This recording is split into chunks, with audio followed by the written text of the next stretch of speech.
চট্টগ্রামের ফটি উপজেলার নাজি এক মিনি বাসের ড্রাইভারের ছুরি মারিয়ে ফেডার বাড়াল বার করে ফেলাই সাজ্জাদ হোসেন এবং আবিদ নামের দুই দুর্বৃত্ত।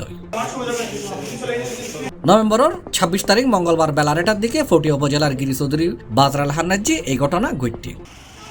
ঘটনা সূত্রে জানা গিয়ে আজিয়ে দুপুরে চট্টগ্রাম উত্তন এই মিনি বাস লইয়ে গাড়ির চালক আজিজ ফটিয়ে যায়। তাই ফটিয়ে গিরি চৌধুরী বাজার নাজি পৌঁছিলি এডে সাজ্জাদু আবিদ নামের দুই দুর্বৃত্ত তারে ধরি ফটফট ছুরি মারি তার ফেটার বাড়ালো বাইর করে ফেলাই। তাই যান বাঁচাই পেলে চিল্লেনি শুরু করলি এলাকার মানুষজন আয়েরে সাজ্জাদ এবং আবিদ নামের দুই দুর্বৃত্তরে দৌড়ি গণপিটুনি দিয়ে তারা ৮ ট্যাঙ্ক মরে পিছি ফেলে রাখে। পরে পুলিশ আয়েরে আহত গাড়ির চালক এবং গণপিটুনি হইনে দুই দুর্বৃত্তরে চিকিৎসালয় ফটিয়া উপজেলা স্বাস্থ্য কমপ্লেক্সে লই যায়। এতুন উন্নত চিকিৎসালয় মিনিভ্যানের ড্রাইভার আজিজ এবং দুর্বৃত্ত আবিদুরি চট্টগ্রাম মেডিকেল কলেজ হাসপাতালত ফাটাই দিয়ে হয়। এই ব্যাপারে জানতে চাইলি ফটিয়া থানার ডিউটি অফিসার মুঠোফোনে সি প্লাসরে হই এখান থেকে রেফার করে দিছে, আমাদের পুলিশ নিয়ে গেছে ওদিকে।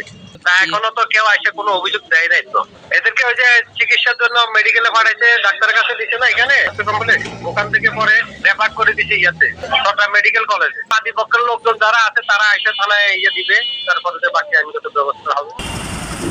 C plus Chittagong.